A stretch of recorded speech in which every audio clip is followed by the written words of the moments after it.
آپ صلی اللہ علیہ وسلم نے نہر فرات کے لیے کہا قیامت تب تک نہیں آئے گی جب تک نہر فرات اپنا سونا یعنی نہر فرات کے اندر جو جبل ہے سونے کا وہ ظاہر نہ ہو جائے، اور جس سونے کو حاصل کرنے کے لیے دنیا کی قومیں لڑیں گی یہ نہر فرات ہے جس کو آپ اس وقت دیکھ رہے ہیں یوٹیوب کی دنیا پہ۔ آپ جب نہر فرات کا لفظ لکھیں گے ویڈیو کو لائک کر دیں، شیئر بھی کر دیں، کوئی بھی آپ کا خرچہ نہیں ہوگا انشاءاللہ۔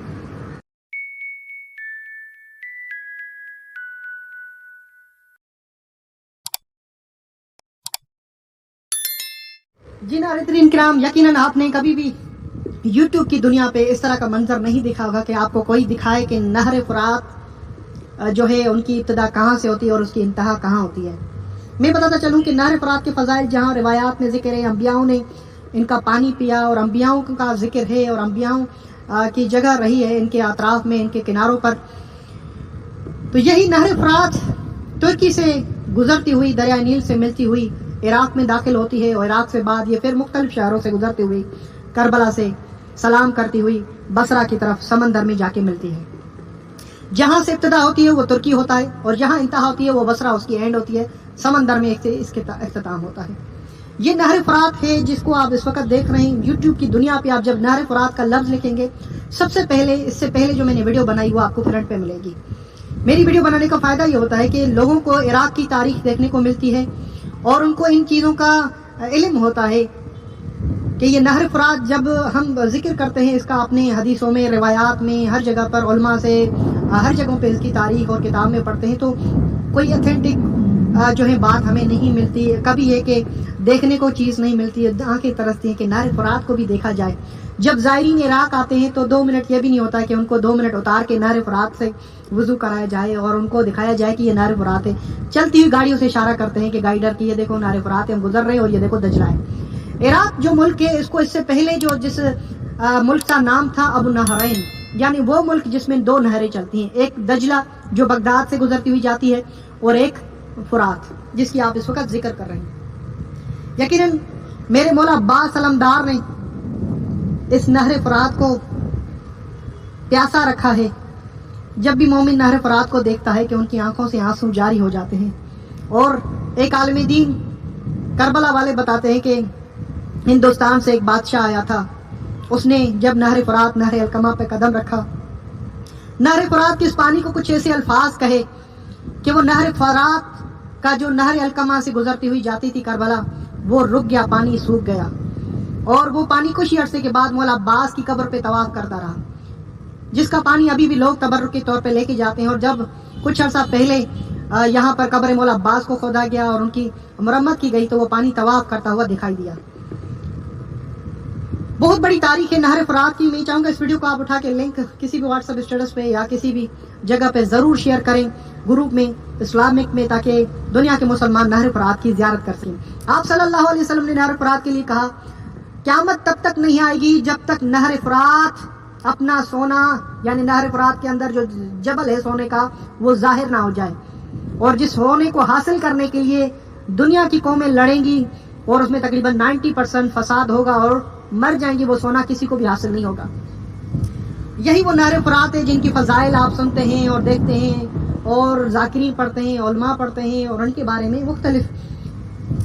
یہی وہ نہر فرات ہے جن کی فضائل آپ سنتے ہیں اور دیکھتے ہیں اور ذاکرین پڑھتے ہیں، علماء پڑھتے ہیں اور ان کے بارے میں مختلف نوحے موجود ہیں، تاریخ موجود ہے۔ تو میں نے کہا کیوں نہ کر کے، اتنا خوبصورت عراق کا موسم ہے، آپ نے کبھی بھی نہیں دیکھا ہوگا کہ عراق میں بادل نظر آئے ہوں۔ میری ویڈیو میں بہت ہی کم آپ کو دکھائی دیا ہوگا کہ بادل، اور عراق میں یعنی بالکل عراق کی زمین کو بادل پسند ہی نہیں ہے۔ بہت ہی کم ایام ہوتے ہیں جس میں یہ بادل نظر آئیں، خصوصاً جب کربلا میں برسات ہوتی ہے۔ ابھی شعبان میں برسات ہوئی، اللہ کی قسم جیسے ہی روضہ حسین پہ برسات کے قطرے گرنے لگے، ہر زائر جو شعبان تو خوشی ہے، امام حسین کی آمد ہے، ہاں، ہر زائر جس کے چہرے پہ یہ پانی کے قطرے گر رہے تھے زمین پہ گھٹنے گھاڑ کر رونے لگا، ہے حسین یہ پانی آج برس رہا ہے۔ اسی برسات سے پھر باتیں کرنا شروع ہو جاتے ہیں، اے برسات آل رسول تو یہاں شہید ہو گئی، آل رسول کا یہ نقصان ہوا، ان کے بچے پیاسے رہ گئے، یہ برسات تو اس وقت کہاں تھی۔ ہر ایک زبان پہ یہ تخیل ہوتا ہے اور ایک عجب سا منظر ہوتا ہے۔ میری کوشش ہوتی ہے کہ میں اس کو ریکارڈ کروں مگر اتنا جگر نہیں ہوتا کہ وہ مناظر ریکارڈ کیے جائیں۔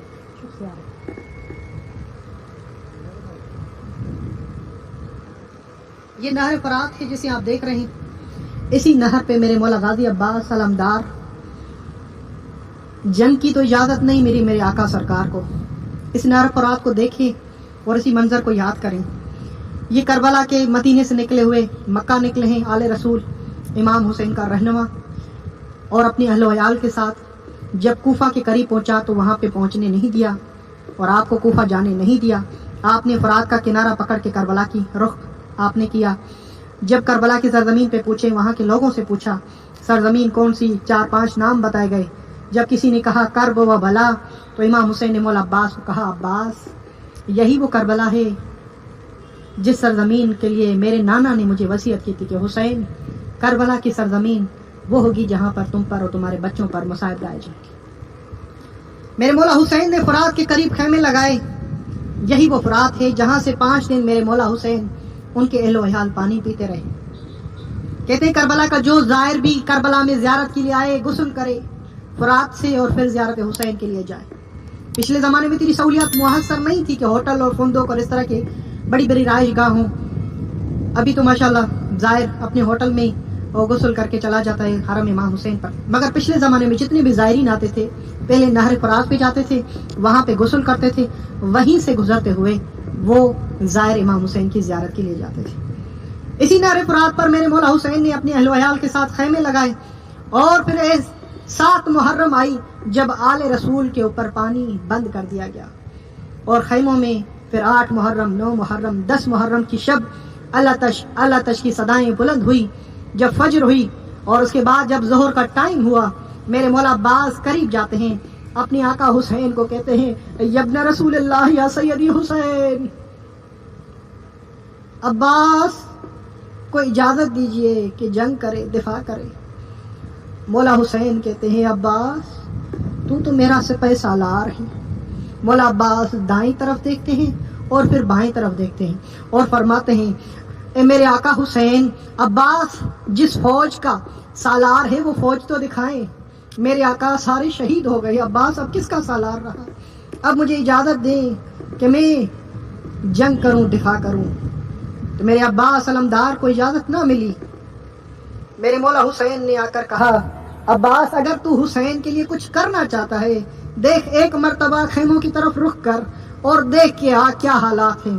جیسے ہی میرے مولا عباس خیموں میں داخل ہوتے ہیں بچوں کی آوازیں بلند ہوتی ہے اللہ تش پانی پانی پانی.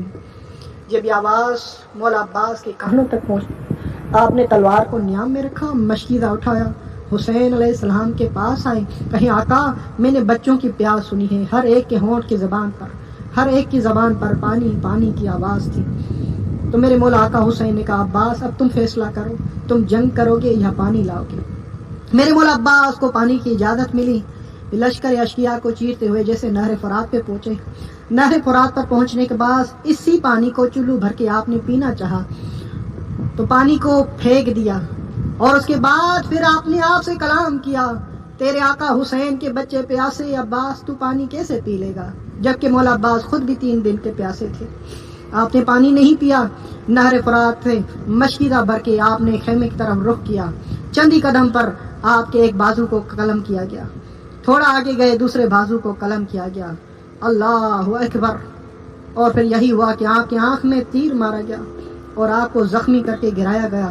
اور پھر امام حسین نے جب میرے مولا عباس کی یہ حالت دیکھی، آپ نے دوڑتے ہوئے مولا عباس کے قریب آئے اور آپ نے فرمایا الان انکسر ظہری اے قمر بنی ہاشم، میرے بھائی عباس تیرے یہ زخموں کو دیکھ کر تیرے بھائی حسین کی کمر ٹوٹ گئی. اللہ اکبر. ڈاکٹر کہتے ہیں کہ مریض کو ہر درد ممکن ہے وہ سہ پائے گا، مگر کسی مریض کو اللہ کمر کا درد نہ دے. نہ وہ سونے جیسا ہوتا ہے، نہ بیٹھنے جیسا ہوتا ہے، نہ چلنے جیسا ہوتا ہے. تبھی میرے مولا آقا حسین نے یہ جملہ کہا کہ عباس تیرے بعد حسین نہ چل سکتا ہے، نہ اٹھ سکتا ہے، نہ بیٹھ سکتا ہے. علمان الحفیظ یہ عالم تھا کربلا والوں کا.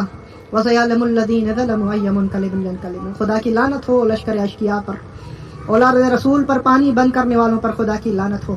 اسی نہر فرات سے آپ بھی باتیں کرتے ہیں، یقیناً آپ بھی ابھی کہتے ہوں گے اے نہر فرات تیری بوجھیں ابھی بھی باقی ہیں.